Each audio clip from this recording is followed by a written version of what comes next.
आज जैसे कि आप सभी जानते हो कि यहाँ पर आध्यात्मिक सेमिनार का आयोजन किया गया है आध्यात्मिक परिवार से जुड़े सदस्यों के द्वारा, जिनका मेन मकसद है आध्यात्मिकता से अवगत कराना। ये आध्यात्मिक विश्वविद्यालय कोई संस्था नहीं है, एक परिवार है, एक ईश्वरीय परिवार जिसको वसुधैव कुटुंबकम भी कहते हैं। यह एक ऐसा परिवार है जिससे जुड़ने के बाद हमें अपने जीवन और उससे संबंधित जितनी भी बातें हैं उनके बारे में गहराई से पता चलता है। सच्ची गीता ज्ञान द्वारा, जिससे हम अपने जीवन में आने वाली मुश्किलों का सामना कर सकते हैं। तो यह आध्यात्मिकता क्या है? आध्यात्मिकता माना क्या? अधि माना अंदर और आत्मिक माना आत्मा के।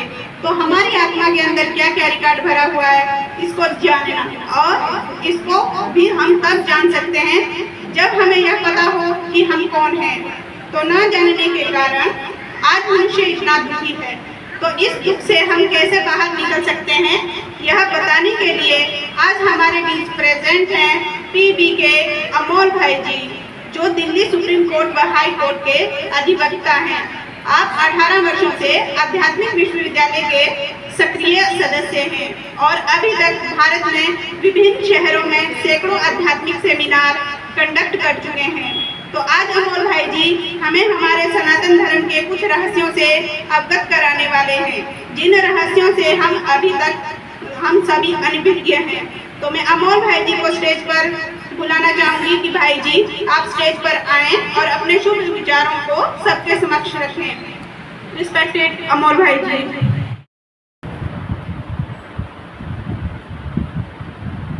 ओम नमः शिवाय।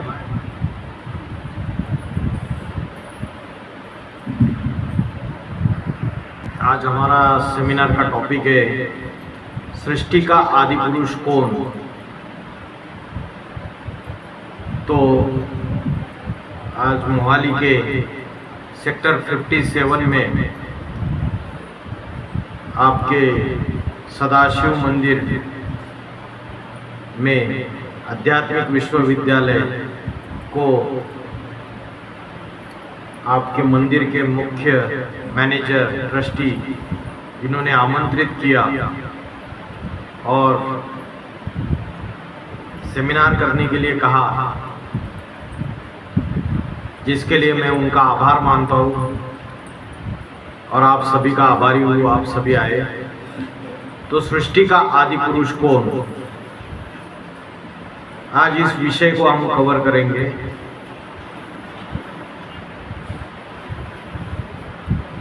ये सृष्टि की जब शुरुआत हुई तो एक ही धर्म था इस सृष्टि में,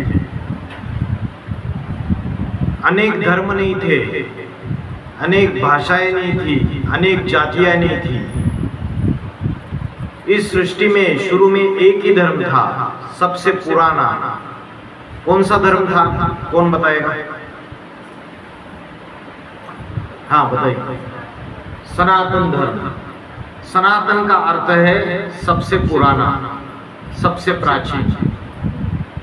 तो जो सबसे प्राचीन धर्म है वो सनातन धर्म है। बाकी जितने भी धर्म हैं वो 2-2.5 हजार साल में इस सृष्टि पे स्थापन हुए। इस्लाम धर्म, क्रिश्चियन धर्म, बौद्ध धर्म, सिख धर्म, संन्यास धर्म, ये जितने भी धर्म है ये आज से 2-2.5 हजार साल पहले इस सृष्टि पे नहीं थे। बोलते हैं 5000 साल पुरानी सनातन धर्म की संस्कृति। तो सनातन धर्म तो अति प्राचीन, अति पुराना है, जिसका पुरानापन 5000 साल का है। लेकिन बाकी दूसरे धर्म जो आए वो सृष्टि पे 2000 साल, 2500 साल पहले नहीं थे। और जब सृष्टि का विनाश होता है, प्रलय होता है, तो सबसे पहले ये जो धर्म है और उनके जो धर्मखंड है इनका विनाश होता है। इस्लाम धर्म अफ्रीका खंड, अरब खंड, क्रिश्चियन धर्म यूरोप, अमेरिका, ऑस्ट्रेलिया, न्यूजीलैंड। तो अलग अलग धर्म जो है अलग अलग खंडों में बटे हुए हैं। रशिया में नास्तिक धर्म है। तो ये सारे धर्म अलग अलग खंडों में बटे हुए हैं। जब सृष्टि का विनाश हो जाता है तब भी ये धर्म और धर्म खंड पहले पहले विनाश हो जाते हैं, और नई सृष्टि की जब शुरुआत हो जाती है तो उस समय ये कोई भी धर्म नहीं रहता है, सिर्फ सनातन धर्म रहता है। तो सनातन धर्म विश्व का अति प्राचीन धर्म खंड है। आज हम जिसको हिंदू धर्म वाले बोलते हैं, हिंदू धर्म ये किसी धर्म का नाम नहीं है, उसका वास्तविक नाम सनातन धर्म है। तो ये सनातन धर्म किसने स्थापन किया, कब स्थापन किया, और ये सृष्टि की शुरुआत कैसे हो गई और किससे हुई, ये आज हम देखेंगे। दूसरे जितने भी धर्म है वो धर्म किसने स्थापन किए और कब स्थापन किए सभी को पता है, लेकिन सनातन धर्म किसने स्थापन किया, कब स्थापन किया, सृष्टि का वो प्रथम पुरुष कौन है, आदि पुरुष कौन है जिसने सनातन धर्म स्थापन किया, इसकी जानकारी आज हमें नहीं है।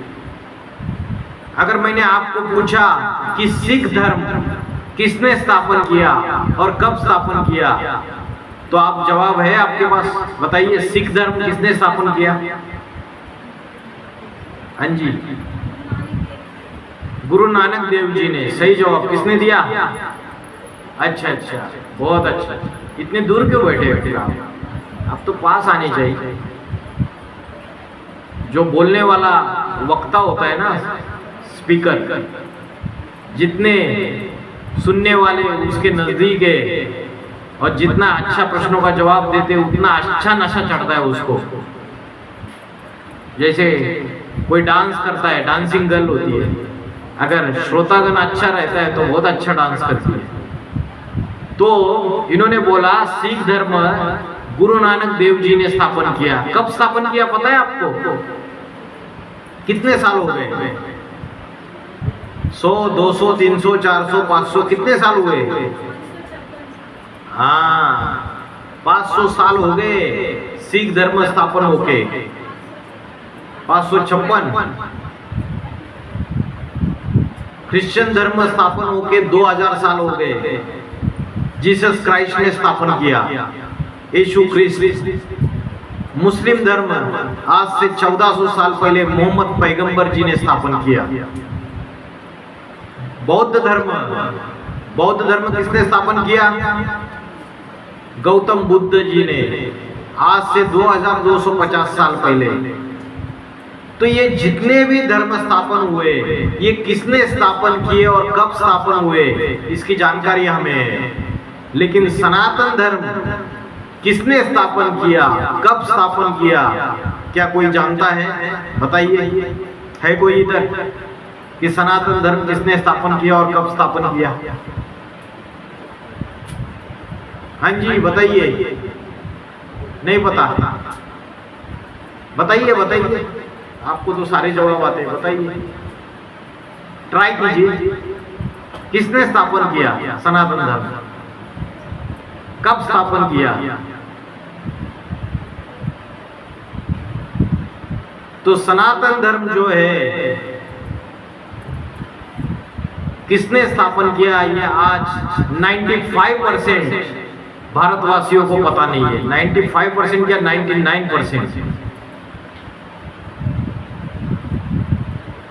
तो जैसे सनातन धर्म अति प्राचीन है, वैसे ही सनातन धर्म का जो धर्म पिता है वो भी अति प्राचीन है, अति पुराना है।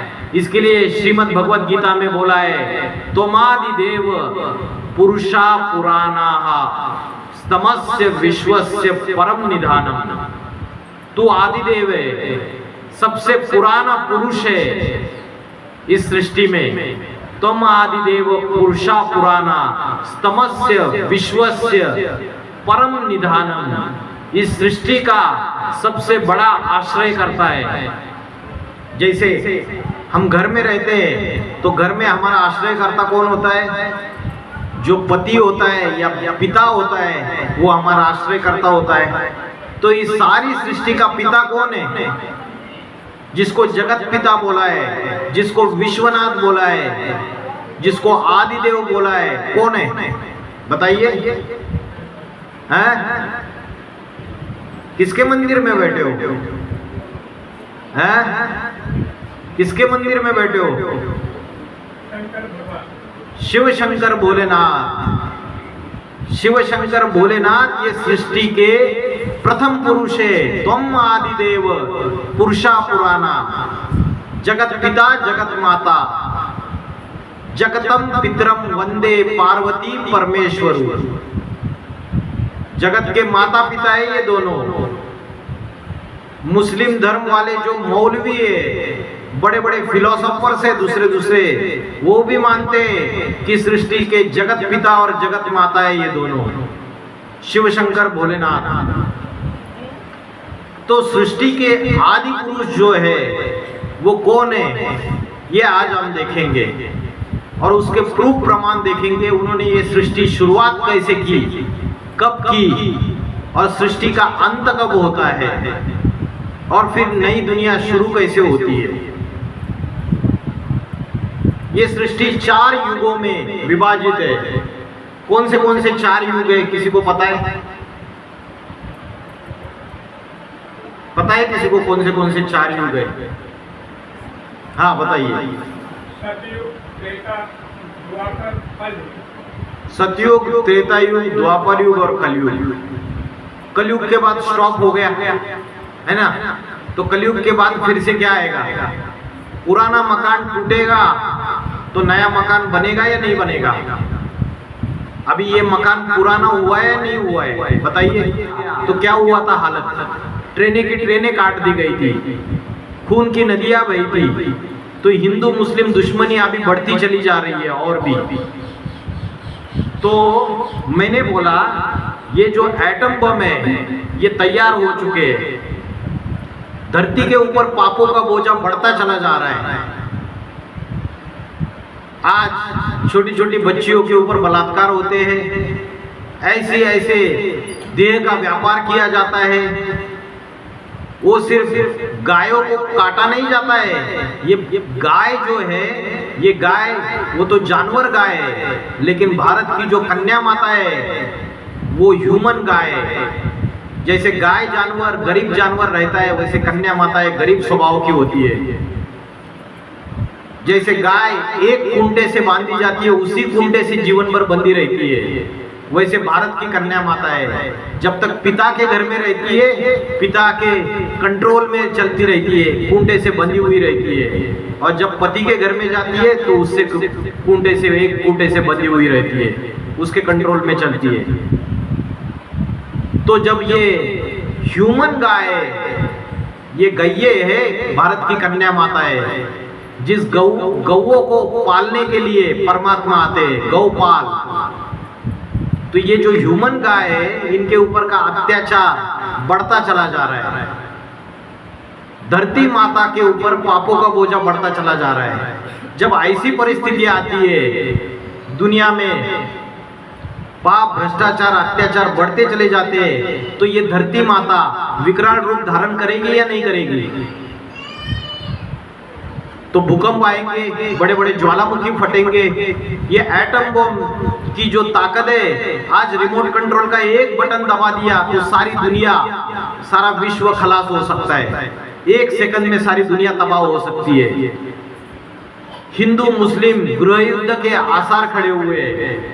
तो जब ऐसा समय आता है सृष्टि में, तो कलयुग का विनाश का समय जब आता है, तो ये रात्रि, अंधकार रूपी रात्रि जब खत्म हो जाएगी, तो नई दुनिया, सतयुग जिसको बोलते हैं सतयुग, स्वर्ग, मुस्लिम लोग बोलते हैं जन्नत, क्रिश्चियन लोग बोलते हैं पैराडाइज, हिंदू लोग बोलते हैं स्वर्ग या वैकुंठ, वो इस दुनिया में फिर से आ जाएगा। अति के दुख फिर अति के सुख आ जाएंगे, जिसके लिए हम बोलते हैं राम राज्य आएगा। तो जब दुनिया में ऐसी परिस्थिति बढ़ती चली जा रही है, आप देखेंगे जब भूकंप आएंगे, तो बड़ी बड़ी जो बिल्डिंग्स है वो ताश के पत्ते के जैसे नीचे गिर जाएगी, जिसमें बिल्डिंग्स में हजारों के लाखों के तादाद में लोग रह रहे हैं। एटम बॉम्ब का विस्फोट हो जाएगा तो धरती का तापमान बढ़ता चला जाएगा। अभी भी धरती का तापमान 1 डिग्री सेल्सियस से बढ़ गया है। धरती का तापमान बढ़ेगा तो उससे दक्षिण ध्रुव और उत्तर ध्रुव की बर्फ के पहाड़ पिघल जाएंगे। बर्फ के पहाड़ पिघलने से समुद्र का जलस्तर बढ़ता चला जाएगा, और समुद्र का जलस्तर बढ़ता चला जाएगा तो जो बड़े बड़े भूखंड आइलैंड से बेटे America, Europe, Africa, New Zealand, Australia, सारे समुद्र के अंदर चले जाएंगे। बंबई पूरा का पूरा समुद्र के अंदर चला जाएगा। हिंदू मुस्लिम दुश्मनी बढ़ती चली जा रही है। आने वाले कुछ सालों में, अभी ट्रेलर चल रही है, आने वाले कुछ सालों में हिंदू मुस्लिम गृह युद्ध शुरू हो जाएगी। तो सारी दुनिया की जब ये हालत हो जाती है तो श्रीमद् भगवत गीता में क्या बोला है? यदा यदा हि धर्मस्य ग्लानिर्भवति भारत। जब धर्म की ग्लानि होती है और अधर्म का बोलबाला होता है तो परमात्मा इस सृष्टि पे अति साधारण मनुष्य तन में अवतरित होते हैं। किसके लिए अवतरित होते हैं? पतितों को पावन बनाने के लिए। अगर नई दुनिया आएगी, नया मकान बनेगा, सतयुग आएगा, तो ऐसे ही पापी लोग जाएंगे उसमें, नई दुनिया में। मूर्त माना मूर्ति, मूर्ति माना जिसको शरीर है, व्यक्ति है, जिसको आंखों से देखा जा सकता है उसको बोलते हैं मूर्त, और जिसको आंखों से नहीं देखा जा सकता उसको बोलते हैं अमूर्त। तो क्या बोला गुरु नानक जी ने? एक ओंकार निराकार अकाल मूर्त है। उंगली ऊपर कर दी, कभी ये नहीं बोला मैं भगवान हूं करके। तो अकाल मूर्त का अर्थ क्या है? काल, काल माना मृत्यु, और अकाल माना जिसको मृत्यु कभी आएगी ही नहीं, ऐसे अकाल मूर्त के तरफ इशारा दे दिया। और वो अकाल मूर्त कौन है पता है आपको? वही अमरनाथ, शिव शंकर भोलेनाथ, जिसके शास्त्रों में कभी मृत्यु नहीं दिखाई गई। तो गुरु नानक जी ने उसके तरफ भी इशारा दे दिया, क्योंकि गुरु नानक जी को पता है मैं तो उसका सेवक हूँ, मुझे भेजा गया है रिपेयरिंग करने के लिए, लेकिन फाइनली जब मेरे से भी नहीं होगा तो वही करेगा। इसलिए जीसस क्राइस्ट आए, उन्होंने क्रिश्चियन धर्म की स्थापना की। उन्होंने कभी ये बोला मैं गॉड हूं? उन्होंने उंगली ऊपर कर दी, I am the son of the God, God is light, मैं तो गॉड का बच्चा हूँ। I am the messenger of the God, मैं तो उसका मैसेंजर हूँ, पैगाम देने वाला हूँ, मैं भगवान नहीं हूँ। इशारा ऊपर कर दिया। मोहम्मद साहब आए, उन्होंने बोला मैं खुदा हूं करके। उन्होंने बोला कि खुदा तो नूर है, खुदा रोशनी है, खुदा फर्श का नहीं, खुदा अर्श का रहने वाला है, खुदा सातवें आसमान का रहने वाला है। सबने उस परमात्मा का इशारा दे दिया। क्यों? क्योंकि रिपेयरिंग से जब काम चलता नहीं है तो वो जो मकान का मालिक है वो क्या करता है? रिपेयरिंग करने के बावजूद मकान सुधर नहीं रहा है, टूटा फूटा हो रहा है, तो क्या करता है मकान का मालिक? क्या करता है फाइनली? बताइए, आप बताइए, आप ही बताइए, इधर उधर मत देखिए, आपको बोल रहा हूँ। हाँ बोलो। रिपेयरिंग करने के बावजूद मकान सुधर नहीं रहा है तो मकान का मालिक क्या करेगा? बच्चे दुखी है घर में, क्या करेगा? अरे पता ही नहीं। हाँ, पुराना मकान तोड़ देगा और नया मकान तैयार कर देगा। तो वैसे ही ये सृष्टि में इतने रिपेयरिंग करने वाले आए, संत महात्मा आए, नानक जी आए, जीसस क्राइस्ट आए, गौतम बुद्ध आए, लेकिन रिपेयरिंग से काम चला नहीं तो विनाशकारी देवता, संहार करता शिव शंकर भोलेनाथ का अवतरण होता है इस सृष्टि पे। तो शिव शंकर, शिव का अर्थ है शिव अर्थात कल्याणकारी। तो परमात्मा जो विनाश करता है वो कल्याणकारी है, क्योंकि पुराना मकान तोड़ेंगे नहीं, नया मकान तैयार नहीं करेंगे तो बीवी बाल बच्चे तो दुखी होते रहेंगे ना। तो पुराना मकान तोड़ना कल्याणकारी है या नहीं है? बताइए।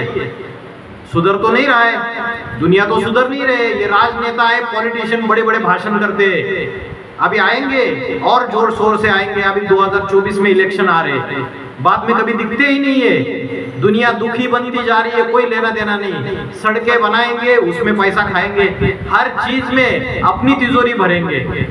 अंधेर नगरी चौपट राजा, टकासेर भाजी टकासेर खाजा।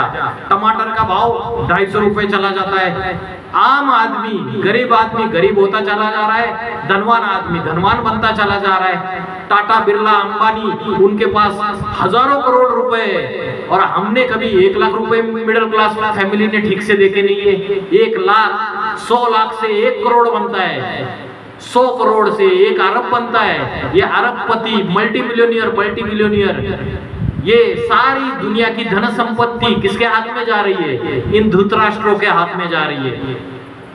ये धृतराष्ट्र था ना, उसने सारे राज्य की संपत्ति अपने हाथ में ली थी। और जो परमात्मा के जो गरीब बच्चे हैं, उनको तो कुछ भी नहीं मिल रहा है, खाने के लिए ठीक से रोटी नहीं मिल रही है। और यहाँ ये चंद्रमा के ऊपर जा रहे हैं चंद्रयान लेके, करोड़ों पैसा खर्च करके। अरे उससे अच्छा जनता को बांटो, जनता को रोजगार दे दो। जिस पृथ्वी के ऊपर जीवन है मनुष्य का, उस पृथ्वी के ऊपर मनुष्य दुखी है, उसको सुखी करने के लिए कुछ नहीं कर पा रहे। दूसरे चंद्रमा के ऊपर जाएंगे, मंगल के ऊपर जाने की सोचेंगे। पहले यहाँ तो सुख शांति स्थापन करके दिखाओ। यहाँ तो मनुष्य को शाश्वत सुख शांति आनंद प्रेम सत्य मिले। चोरी चकारी व्यभिचार भ्रष्टाचार सारी चीजों की अति होती जा रही है। तो आज की दुनिया में ये नेता, ये धर्म नेता, ये संत महात्मा इस सृष्टि का उद्धार नहीं कर सकते। एक परमात्मा शिव शंकर भोलेनाथ इस सृष्टि पे जब स्वयं अवतरित होते, आज हम मंदिरों में पूजा कर रहे हैं ज्योतिर्लिंग के रूप में, वो शिव शंकर भोलेनाथ जो है, त्वमेव माता च पिता त्वमेव बंधु सखा त्वमेव सर्वम मम देव देव। कभी तो वो माता पिता के रूप में प्रैक्टिकल में इस सृष्टि पे अवतरित हुआ होगा, और उसने होकर अवतरित होकर सारी सृष्टि को मुक्ति जीवन मुक्ति दी होगी। तो वो कौन सा समय है? वो कौन सा समय है? वर्तमान समय है, जिसके लिए हम महाशिवरात्रि का त्योहार मनाते हैं। महाशिवरात्रि क्यों बोला? राम का जन्मदिन रामनवमी के रूप में मनाया जाता है, कृष्ण का जन्मदिन कृष्ण जन्माष्टमी के रूप में मनाया जाता है, लेकिन शिव का जो अवतरण है वो महाशिवरात्रि के रूप में क्यों मनाया जाता है? बताइए, रात्रि क्यों बोला और महाशब्द क्यों लगा दिया उसको? उसका कारण क्या, कभी सोचा आपने? आप मनाते हो महाशिवरात्रि, क्यों बोला रात्रि? वो पता है आपको? सोचा? आप बताओ। हाँ बताइए, रात्रि क्यों बोला? क्यों आप मनाते हो महाशिवरात्रि करके?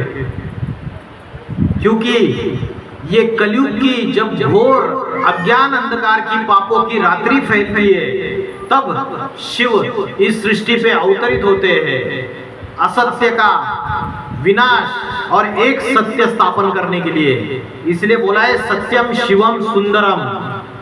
एक शिव ही कल्याणकारी है, वही सबसे बड़ा सत्य है, वही सबसे बड़ा सुंदर है। बाकी जितने भी है वो सारे अकल्याणकारी है, दुखदाई है।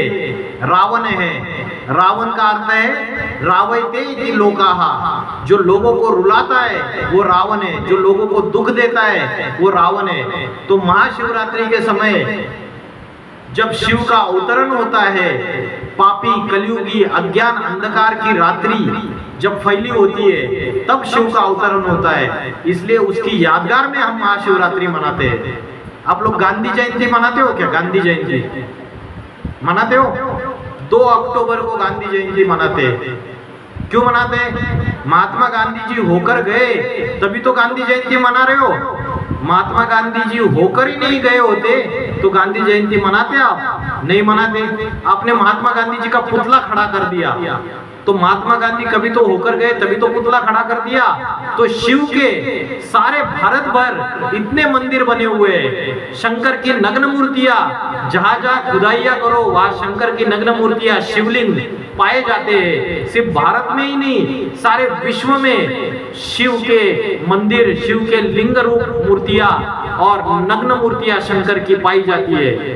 तो शिव शंकर भोलेनाथ ने कभी तो काम किया होगा ना, जैसे महात्मा गांधी ने काम किया तो पुतला खड़ा कर दिया, तो कभी तो काम किया होगा इस दुनिया में आके। वो कौन सा समय है, कब आए थे? गुरु नानक जी आए, ज्ञान की बात बताई, उस समय के दुनिया ने, समाज ने उनको माना नहीं, उनको माना नहीं माना। उसके बाद में गुरु नानक जी के आज इतने फॉलोअर्स बन गए। अनेक अनेक संत महात्मा आए, उन्होंने जब ज्ञान सुनाया तो दुनिया ने उनको माना नहीं, उनको समझा नहीं। बाद में दुनिया उनको फॉलो करती है, उनका अनुकरण करती है, उनकी मूर्तियां बनाती है, उनके मंदिर बनाते हैं। वैसे ही परमात्मा शिव के इतने मंदिर बने हुए हैं, तो कभी तो परमात्मा शिव इस सृष्टि पे आके प्रैक्टिकल में इस सृष्टि का उद्धार किया है, दुनिया को पापों से, दुखों से, अशांति से बाहर निकाला है और इस सृष्टि को नया सतयुग स्थापन किया है, नया मकान बनाया है, नई दुनिया जिसको सचखंड बोलते हैं। अभी कौन सा है? झूठ खंड है ये, या झूठ ही झूठ है, सत्य की रत्ती नहीं है किसी भी हालत में। और परमात्मा आके वो सत्य युग, नवयुग स्थापन कर देता है। तो जो शिव और शंकर दोनों अलग अलग है। हमारी बात चल रही थी सृष्टि के आदि पुरुष कौन है, सनातन धर्म किसने स्थापन किया, कब स्थापन किया, ये बात चल रही थी। तो शिव जो है वो निराकार है, निराकार ज्योति स्वरूप है। श्रीमद् भगवद गीता में बोला है, ज्योतिषाम पित ज्योति, मैं ज्योतियों की भी ज्योति हूँ। इसलिए आपने देखा हिंदुओं के 33 करोड़ देवी देवताओं को मानते हैं हिंदू लोग, लेकिन यदि जो करना है करो। तो ये सनातन धर्म की संस्कृतियां स्थापित हो रही है, या सनातन धर्म की संस्कृतियां रसातल में जा रही है। जब पूरी सनातन धर्म की संस्कृति रसातल में जाते हैं, तब शिव शंकर भोलेनाथ इस सनातन धर्म की संस्कृति को पुनर्स्थापित करने के लिए, आदि सनातन देवी देवता धर्म स्थापन करने के लिए इस सृष्टि पर अवतरित होते हैं। भारत के परिवार में ऐसा समय था कि घर का एक मुखिया होता था और 70-70, 80-80 लोग एक घर में रहते थे, एक चूल्हे पे खाना बनता था और घर के मुखिया की बात परिवार का कोई भी व्यक्ति काटता नहीं था। सुख और शांति से, मिलजुल के, आनंद से रहते थे। ये सनातन धर्म की संस्कृति है। आज क्या हो गया? आज 5 लोग भी परिवार के आपस में इकट्ठा नहीं रह पा रहे, फैमिली, परिवार टूटते जा रहे, अलग अलग होते जा रहे। कारण क्या? कारण है आत्मा का ज्ञान भूल गए। हम लोग 1 हफ्ते का कोर्स कराते हैं फ्री में, घर बैठे, आपको फोन पे, ठीक है? तो आप लोग घर बैठे ही फ्री टाइम पे हम जो कोर्स करवाते हैं, माताएं जो कराती हैं, तो आप लोग नंबर दे सकते हैं। यहाँ पर 1-2 माताएं हैं, आप अपना कॉन्टेक्ट नंबर दीजिए। हमारा चैनल भी है AIVV, यहाँ पर लिखा होगा, और वेबसाइट भी है www.info.bbks पर आप ये कोर्स करेंगे तो इससे ज्यादा लाभ होगा। भगवान आया हुआ इस सृष्टि पे, उसकी पूरी जानकारी हम 1 हफ्ते के कोर्स में देते हैं। चंडीगढ़ में भी सेंटर है, यहाँ पर आप उस चंडीगढ़ सेंटर से भी कोर्स कर सकते हैं, ठीक है? चंडीगढ़ में सेक्टर 45C बुड़ेल, वही 45, ठीक है? चंडीगढ़ में है हमारा सेंटर, जो माता जी बता रही हैं 45C में बुड़ेल, ठीक है? और सभी लोग प्रसाद ग्रहण करके जाएंगे, बिना प्रसाद ग्रहण करे कोई नहीं जाएगा। और हमारे यहाँ लिटरेचर है, ठीक है? छोटी छोटी बुक्स हैं, वो भी हम फ्री में ही दे रहे हैं। तो सभी लिटरेचर, वो जो छोटी छोटी बुकलेट है, पूरी बड़ी बड़ी देनी है, ठीक है? तो वो बुक्स भी लेके जाएंगे आप। अभी किसी माता ने कोई प्रश्न पूछना है, आपके मन में कोई प्रश्न है तो आप पूछ सकते हैं भाई जी से, ठीक है?